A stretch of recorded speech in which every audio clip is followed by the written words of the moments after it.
Lo tenemos que tener bien grabado quienes ganamos la elección, porque no estamos por nuestra linda cara. Ajá. Estamos ahí porque la gente quiere que gobernemos como se ha estado gobernando el país en el último sexenio. Hoy en Frente a Frente nos visita Tania Mesa, diputada local electa del Distrito 12.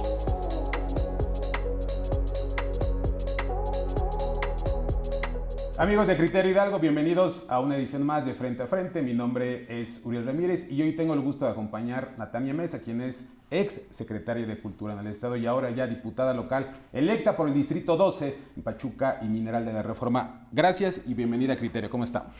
Hola Uriel, muy bien, muchas gracias. Muy buenas tardes a todas y todos que han escuchado estas redes sociales de Criterio Hidalgo. De muchos temas, ¿no? Desde el proceso electoral, pero antes de iniciar de lo que viene a partir de ahora, ya como diputada local electa, ¿cómo podrías hacer una valoración de cómo dejaste la Secretaría de Cultura? ¿Cómo para ti fueron estos meses? Bueno, voy a hacer una valoración personal, aunque la última palabra la tienen desde luego las personas de los 84 municipios, no solo de la capital, que fueron atendidas por la Secretaría de Cultura, como no había sucedido antes. Me siento satisfecha porque justamente digamos, la política pública cultural de la 4T a nivel federal se pudo aterrizar en el Estado y que fue centrada en dos puntos.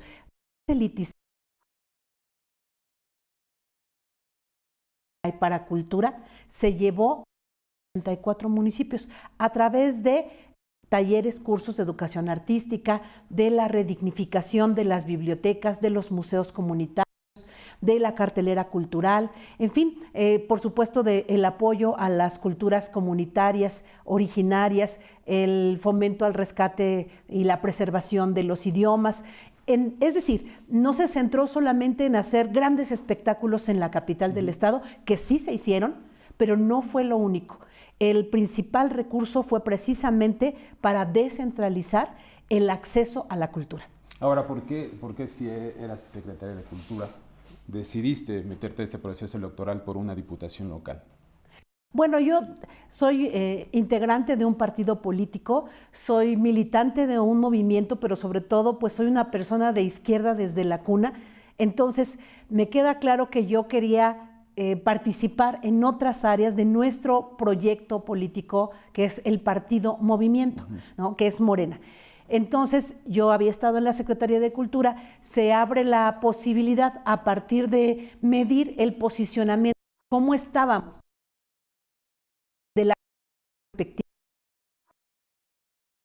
Estoy posicionada que podría ser una candidata competitiva por el Distrito 12 de Pachuca y de Mineral de la Reforma, pues acepté la oportunidad que mi partido me estaba dando. Ahora, esto igual es un tema medible, para ti lo platicábamos un poquito para saber este reconocimiento de las personas de Hidalgo, en caso de también una elección popular, que al fin y al cabo se pretende a lo mejor más adelante, después de ser diputada local, ¿no? Bueno, pues por lo pronto estamos en esta posición en donde mucho se puede hacer.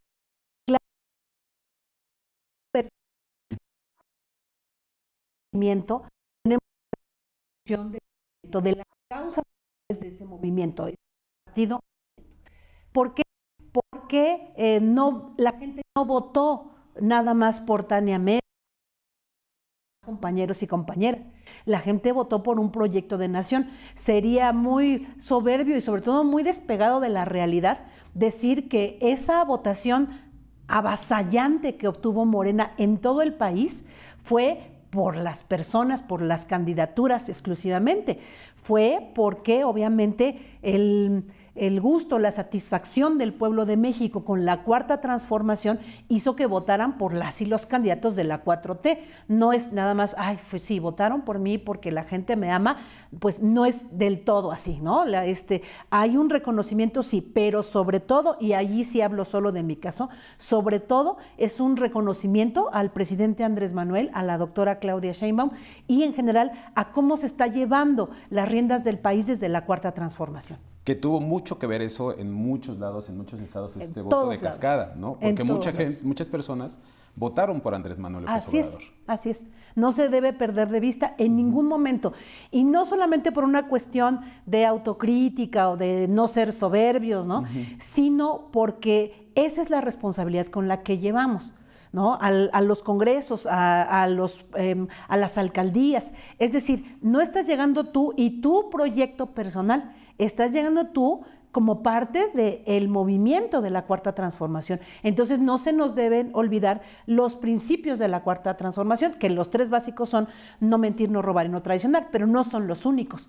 Entonces eso lo tenemos que tener bien grabado quienes ganamos la elección, porque no estamos por nuestra linda cara. Ajá. Estamos ahí porque la gente quiere que gobernemos como se ha estado gobernando el país en el último sexenio. Ya te eligieron como diputada local por este distrito, ¿no? De Pachuca y Mineral de la Reforma. ¿Qué es lo que viene para Tania estas iniciativas? Platícanos un poquito ya del trabajo que se pretende hacer durante los próximos años. Bueno, vienen 2 vertientes. En primer lugar, otra vez, decir que formamos parte de un movimiento y son las iniciativas y los trabajos en función de consolidar en el estado de Hidalgo ese movimiento de la 4T, por lo cual la gente votó. Ajá. Eso por un lado. Y por otro lado, bueno, pues sí son mis causas de hace muchos años, que yo empecé hace casi 30 años, empecé en el muy lejano 1995, en el activismo por los derechos humanos. En ese entonces no había leyes de derechos humanos, no había instancias de gobiernos que vigilaran por los derechos humanos y no había internet, ¿no? Entonces los medios de comunicación eran poquititos y pues casi todos desconocedores de la fuente de derechos humanos. Te hablo de hace casi 3 décadas. Entonces fue un tiempo muy difícil para defender los derechos humanos y aún así pues yo he tenido una secuencia ininterrumpida de estar en el acompañamiento a las víctimas sobre todo. Entonces, esas son causas mías que además, por fortuna para mí, pues también son causas del propio movimiento de la 4T. Y entonces esas son las que vengo yo ya de manera más específica por las cuales trabajar en el Congreso del Estado. Pues entendemos que estas son de las primeras o la primera que vas a poner tú sobre la mesa. Sí, así es, por el tema de las causas, porque incluso algunos temas que pudieran parecer que no tienen nada que ver con los derechos humanos, por ejemplo, el desarrollo metropolitano, ¿no? Dijeras, la construcción de vivienda, la obra pública, aparentemente no tienen que ver con derechos humanos, pero realmente todo tiene que ver con derechos humanos porque tiene que ver con personas, ¿no? Con personas que tienen derechos. Entonces, si estamos hablando, por ejemplo, de nuevos desarrollos urbanos de vivienda, hay que ver que esos nuevos desarrollos urbanos tengan la perspectiva de derechos. ¿Qué quiere decir? Que haya escuelas, que haya espacios públicos accesibles a las personas con discapacidad, que haya centros donde se garantice el deporte, la cultura, la educación, que haya mercados, porque a veces la gente no vislumbra que si tú no puedes ir caminando al mercado desde donde vives, no tienes un mercado lo suficientemente cerca para ir y abastecerte, eso te está impidiendo el acceso a un medio ambiente digno, no solo en el tema ecológico, sino en general al espacio en el que vives, porque tienes que tomar un transporte que a lo mejor no es lo más eficiente, pagar no solo tu pasaje, sino el de tus hijos si no tienes quien te los cuide, y eso va impactando en tu nivel económico de vida. Entonces, a eso me refiero con que los desarrollos inmobiliarios, empresariales, lo que tú me digas, pero donde tengan que ver con las personas, tienen que tener la perspectiva de los derechos humanos. Ahora, el hecho del cómo se pretende que se conforme o que se va a conformar la Cámara Alta y Cámara Baja, en el papel, Tania, ¿tendría que ser un poco más sencillo bajar estos recursos y apoyar a los hidalguenses? Sí, tendría que ser más sencillo. Estoy totalmente de acuerdo y además eso la gente nos lo manifestó en la campaña. Nos lo dijeron las personas beneficiarias de programas, pero también nos lo dijo el sector empresarial. Es que los requisitos pareciera que están poniéndolos para que nadie participe, ¿no? En las acciones y programas de gobierno. Creo que tienen razón. Esos requisitos, si bien en algún momento, sobre todo para los grandes montos, sí fueron puestos a modo, como para que hubiera preferencia en quién resultaba beneficiario, pero creo que de manera general fue en aras de la transparencia de la Contraloría, un montón de requisitos porque la gente decía, no quiero corrupción, y entonces pues le amarrabas las manos, estoy siendo figurativa desde luego, ¿no? Con algunos trámites, y ahora quiero este requisito y ahora quiero este otro, para que todo fuera más transparente, pero entonces pues acabamos poniéndonos el pie nosotros solos, porque en aras de la transparencia, se hizo muy difícil para la población en general acceder a los recursos y programas del gobierno. Entonces, no quiere decir que vamos a sacrificar la transparencia, de ninguna manera. Quiere decir que tenemos que encontrar la vía en que sea más sencillo, en que logremos confiar más, sobre todo en la gente que que ha estado excluida del acceso a los recursos. Creo que este es buen momento. Imagínate, el presidente López Obrador trae una aceptación del pueblo de México del 80%. El gobernador Julio Menchaca aparece cada mes entre los gobernadores mejor evaluados del país por la misma población.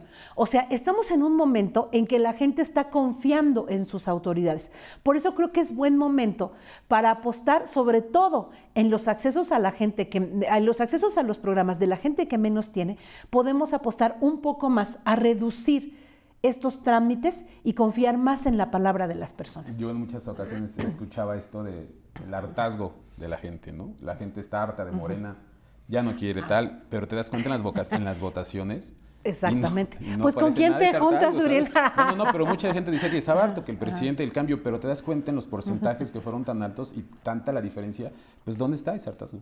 Sí, necesitas ampliar tu círculo de amigos. No. Oye, y hablando de eso un poquito del 50 y 50, ¿qué opinas de que tengan, no en todos los casos, porque así ha sucedido, pues de meter a una mujer que aunque no tenga el conocimiento es por 50 y 50, y en otros casos que tiene el conocimiento y que está ahí por trabajo, pues no las ponen aquí. ¿Tú qué piensas acerca de esta paridad del 50 y 50?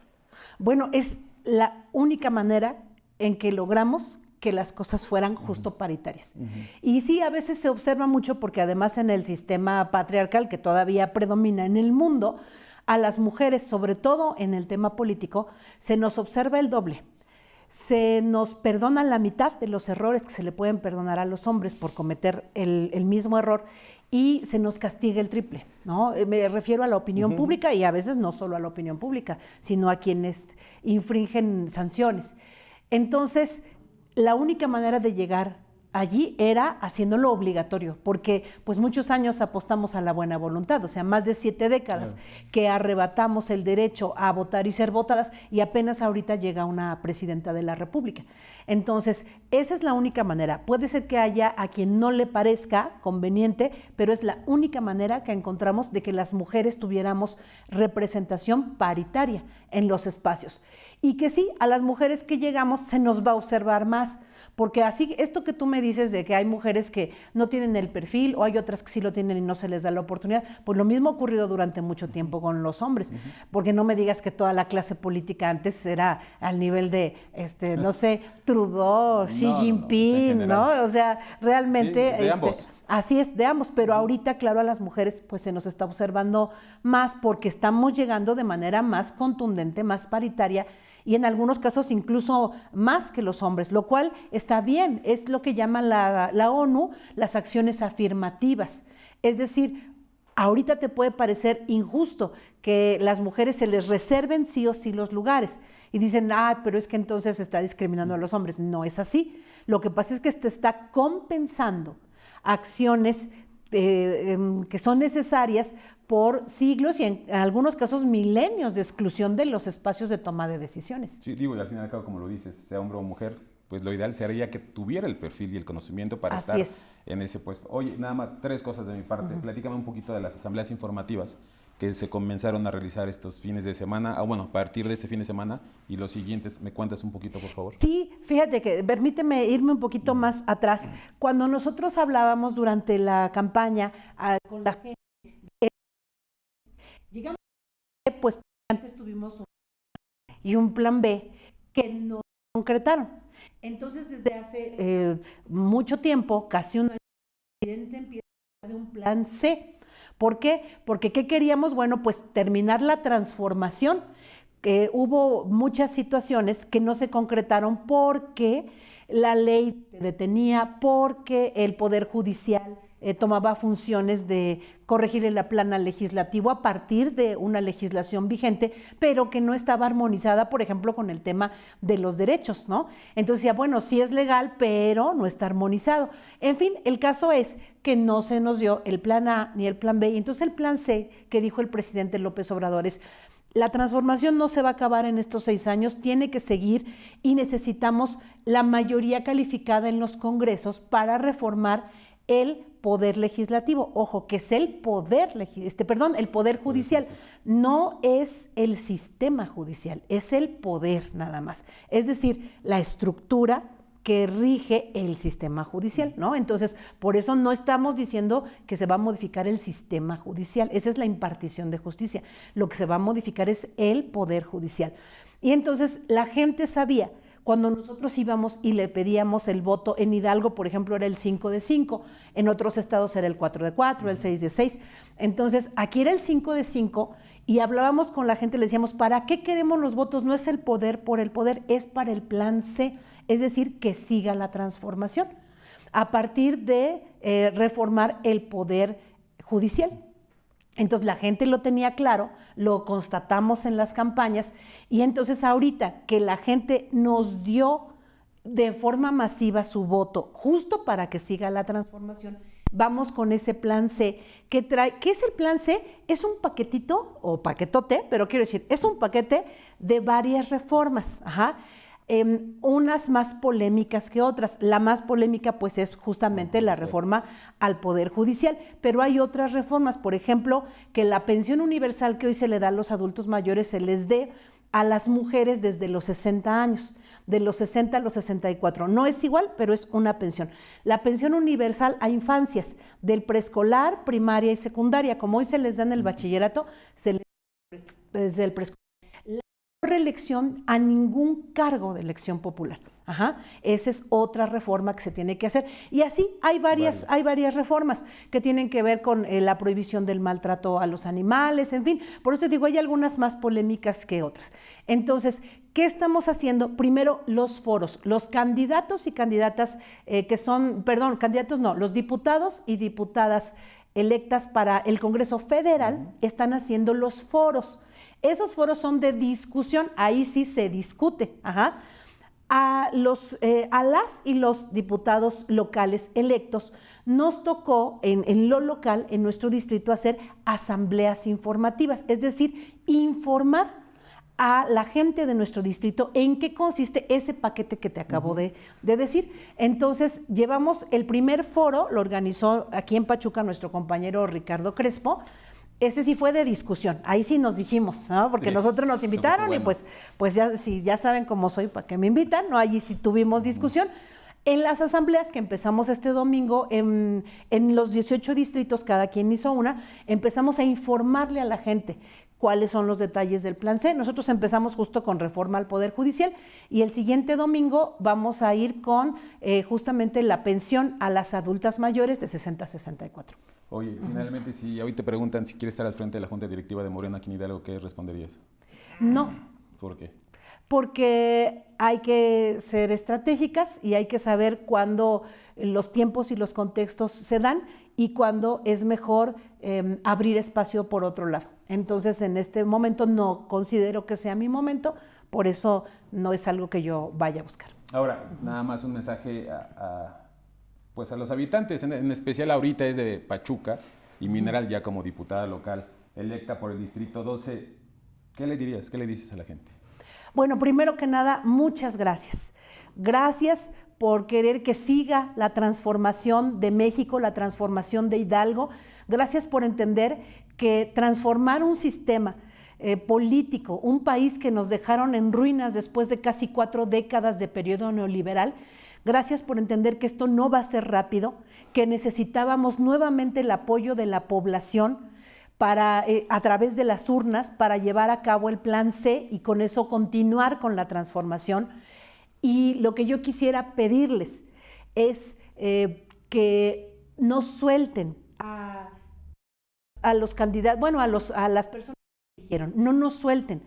Continúen, por favor, caminando de nuestra mano, observando lo que hacemos, diciendo qué sí les gusta, qué no les gusta, qué se podría mejorar y ya de acuerdo a las posibilidades legales, normativas, veremos si se puede modificar o no, pero la idea es que sigamos caminando todas juntas y todos juntos. ¿Por qué? Porque solo el pueblo puede salvar al pueblo y esta transformación no se va a hacer solita desde arriba, sino entra toda la estructura social del país y específicamente de Hidalgo, no lo vamos a lograr. Entonces tengan la certeza en que nosotros tenemos tatuadas la convicción de no mentir, no robar y no traicionar. Pero si les queda duda, manténganse cerca de nosotros, de nosotras, para que ustedes constaten y para que vean si el trabajo que estamos haciendo corresponde o no con los principios de la Cuarta Transformación, que es, a final de cuentas, por lo que ustedes, el pueblo de México y de Hidalgo, votaron. Y nosotros también aquí en Criterio queremos agradecerte tu visita. Las puertas abiertas para cuando gustes. Muchísimas gracias, se los agradezco mucho. Y yo sé que ustedes no nos sueltan, también, que están todo el tiempo viendo qué hacemos bien y qué hacemos mal, y eso es muy valioso. Y nosotros también queremos agradecer a todos ustedes por el favor de su atención. Nos vemos en la próxima edición Frente a Frente. Mi nombre es Uriel Ramírez.